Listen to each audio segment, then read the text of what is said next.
if we need to talk about the education, the emergence or the development of the education, we'll see majorly the contribution of the Nalanda and Takshila University.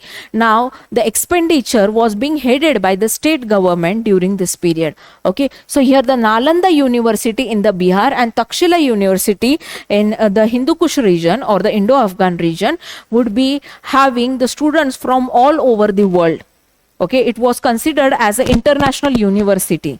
So this was the richness of our education during the ancient times. And if we see today, we are going to other continents to have our MS education, to have our PhDs and everything. Okay, so here somewhat we see that there is the decline of the education system in present date, if we compare ourselves with the ancient times. Okay, so this is the most important factor of the Gupta period, that the education increased. Okay, secondly, the science and technology also grew on the larger scale.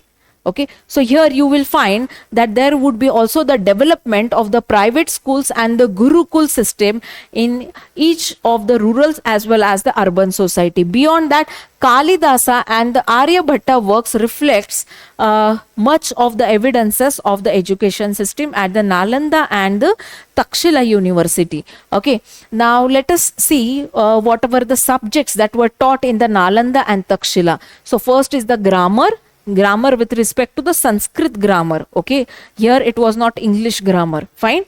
So it was a Sanskrit grammar. Philosophy. Now philosophy was playing an important role. Okay, how the ethical values, how accountability was necessary in ruling the kingdom. And the same things were being taught in the philosophical subjects. After that, the medicine. Now the medicine is not ortho medicine, this is Ayurvedic medicine. Okay, after that it's astronomy. Now let us see it one by one. Okay, now before going towards the science and technological development, let us see first the culture. Now how was the kinship? Okay, now here as I have told you, the family structure was the patriarchal structure where the eldermost male was considered as the head of the family. Okay, the Hindu festivals were dependent upon the social calendar which reflected the agricultural produce. Okay, after that the clothing style. Okay, so dhotis, saris and turbans were being worn by the people, and that is why we'll see that the textile industry grew. Okay, the textile industry would be focused. Jute, cotton production would be increased. Okay, after that you will see the fashion trends, that the luxurious, okay, the luxurious clothes were being worn by the higher strata of society. Okay, and the normal people has to wear the cotton dhotis, saris and turbans. Okay, so this was quite rigid, and people dwelled in the conveniently, very conveniently during this time. Okay, they took it as a normal only. Okay, now the land grant system, okay, they gave the revenue collection ka right to the Brahmin people. Okay, if you now we have discussed the details of all this. Okay, so the abandonment of the revenue powers were given to the Brahmin people. Okay, like for example, if a Brahmin gets a land grant from a king, okay, what he will do of this land? He will collect the revenue from the normal people who are residing on this land, right? So the Brahmin will get rich, richer will get more rich, okay, and the poorer will get more poor. Okay, so here this created a rich and poor gap in society. Okay, in society. Okay, then the emergence of the priestly landlords took place on these lands. Now there is not a single Brahmin who would be having the land grant, and he himself would be collecting the tax. Okay, of course he would be assisted by any kind of manager. Now what this manager will do? This manager will carry out the collection duties. And who will collect this tax? That particular manager. Now as I have said that the recruitment was quite hierarchical in nature.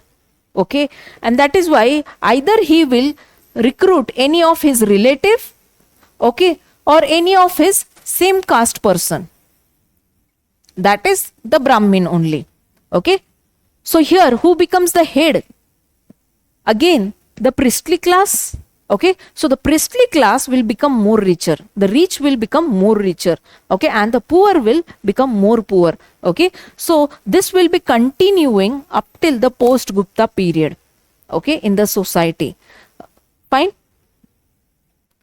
Now, what were the collective challenges of the Gupta period? So first is that there was a growing of conservatism.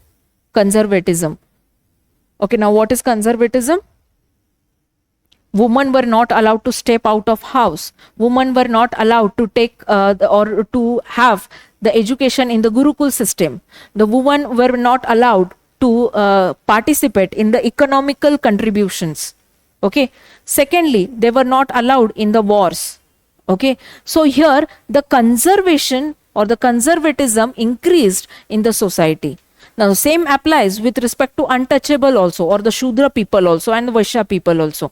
Okay. After that, the social mobility restrictions were putted on major part of the society, or we call it as a 70% of the society. Okay. The declined position of the woman and the untouchable resulted the resistance in the society. This created resistance in the society, but up till now they were quite silent. Okay.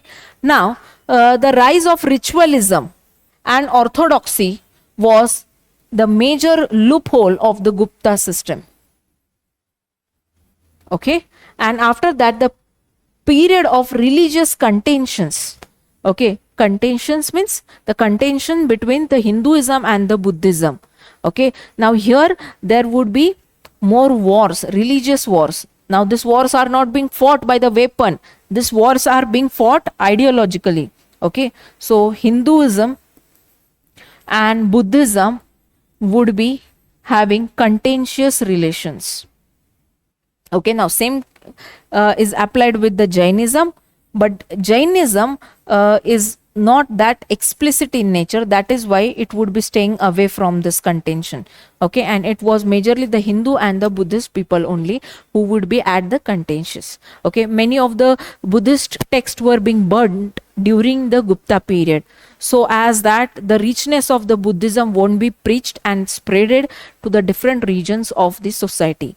Like if you see at the end of the Mauryan period, when the Ashoka adopts Buddhism, many of the Ashokan followers, now if you have seen the expansion of the Ashoka, it was throughout the Indian subcontinent, right? Now what will the Indian subcontinent think? The people of the Indian subcontinent will think. They will think that if our king is adopting Buddhism, then of course Buddhism is the greatest religion. And that is why many of the people would be turning towards the Buddhism. And that is why, due to the increase in the number of the Buddhist people, you will see that there is an increase in the contentious relation between the Hindu and the Buddhist people. Okay. So this was the impact that was faced by the society.